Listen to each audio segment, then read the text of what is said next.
نوجوان بیٹیوں، اپنی حفاظت عزت کی خود کرنی ہے۔ کچھ عرصہ قبل کا واقعہ ہے، میں ایک ریفریشمنٹ پوائنٹ کے قریب سے گزر رہا تھا۔ ہجوم دیکھ کر رک گیا۔ اندر ایک لڑکی سر پکڑے زاروں قطار رو رہی تھی۔ سب پریشان، کوئی کچھ سمجھ نہ پایا، نہ ہی لڑکی کسی کو کچھ بتا رہی تھی، فقط پھوٹ پھوٹ کر رو رہی تھی۔ میں لڑکی کے قریب گیا، سر پر ہاتھ رکھا اور انتہائی نرم لہجے میں پوچھا، بیٹا جو بھی مسئلہ ہے آپ مجھے سچ سچ بتائیں، انشاءاللہ آپ کی پوری مدد کروں گا۔ بہت زیادہ منت سماجت اور دلاسا دینے کے بعد لڑکی نے لب کشائی کی۔ لڑکی روتے روتے بولی، انکل جی میری نیٹ پر پنڈی کے ایک لڑکے سے دوستی ہوئی، وہ شادی کا وعدہ کرتا رہا، میں نے کالج ٹرپ کا بہانہ بنا کر گھر سے نکلنے کی غلطی کر دی، وہ مجھے ایک خالی گھر میں لے گیا، رات رکنے پر مجبور کیا، اور آج کھانے کے بہانے یہاں چھوڑ کر میسج کر دیا کہ میں نے جو کرنا تھا کر لیا، اب گھر جاؤ اور میرا نمبر ڈیلیٹ کر دو۔ یہ سن کر میرا دل دہل گیا، لیکن میں نے اس کیس کو ہینڈل کرنے کا فیصلہ کر لیا۔ میں نے کہا، بیٹا جو ہونا تھا ہو چکا، آپ کو سبق مل چکا، میں آپ کو صرف اتنا سمجھانا چاہوں گا کہ اس واقعے کو ایک بھیانک خواب سمجھ کر بھول جانا، اس کا کسی سے ذکر نہیں کرنا، یہی آپ کے لیے بہتر ہوگا۔ میں آپ کے ابو سے بات کرتا ہوں اور انشاءاللہ آپ کو گھر تک بحفاظت پہنچانے کی ذمہ داری لیتا ہوں۔ آپ مجھے اپنے والد کا نمبر دیں۔ اس کے والد کا نمبر لیا اور انہیں کال ملا دی۔ حضور والا، آپ کی بیٹی اس وقت فلاں جگہ پر موجود ہے اور بالکل محفوظ ہے۔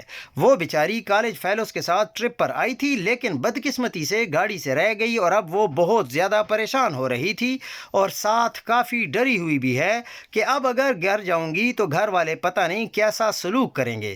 آپ کی بیٹی کو آپ تک پہنچانے کے لیے آپ سے رابطہ کیا ہے۔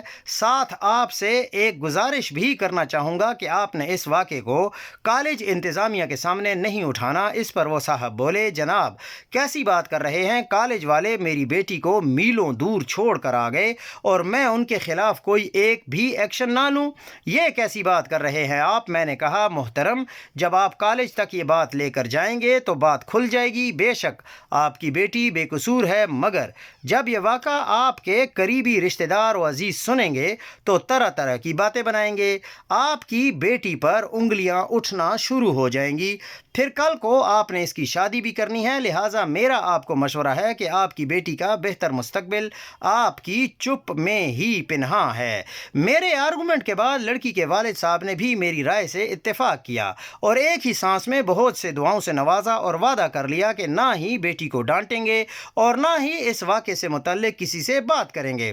اس کال کے بعد میں نے دوبارہ اس سہمی ہوئی لڑکی کو مخاطب کیا، دیکھو بیٹا، اس غلطی سے آپ زندگی کا بھیانک ترین سبق سیکھ چکی ہیں۔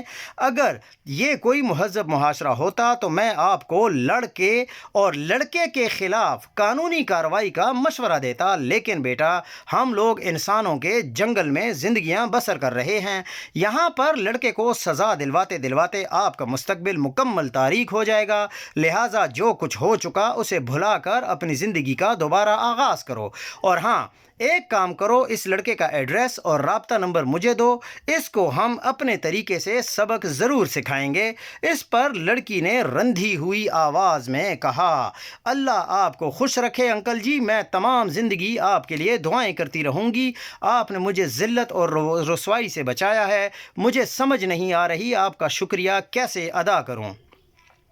ہم نے اس بیٹی کو باعزت بس میں بٹھایا، والد کو بس نمبر اور وقت بتایا اور مسلسل رابطے میں رہے، یہاں تک کہ وہ لڑکی گھر پہنچ گئی، تب جا کر سکون کا سانس لیا۔ پیاری بیٹیوں، انجان لڑکوں کے جھوٹے وعدوں پر کبھی اعتبار نہ کریں، یہ وقت لذت کے بعد عزت چھین کر چھوڑ دیتے ہیں۔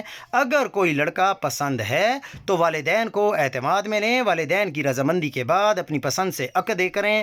نکاح کے علاوہ کسی لڑکے سے دوستی کرنا، اس سے تنہائی میں ملنا، اس کی چکنی چپٹی جو باتیں ہوتی ہیں اس کو سننا، ایک ایسا گھڑا ہے کہ اس میں گرنے والے کوئی بھی خاتون آج تک باعزت واپس نہیں آئی۔ قارئین ذی وقار، نکاح کو آسان بنائیں، یہی سنت رسول صلی اللہ علیہ وآلہ وسلم ہے۔ جب بیٹی آپ سے کچھ چھپانے پر مجبور ہوگی تو پھر بڑے بڑے سانحات جنم لیں گے۔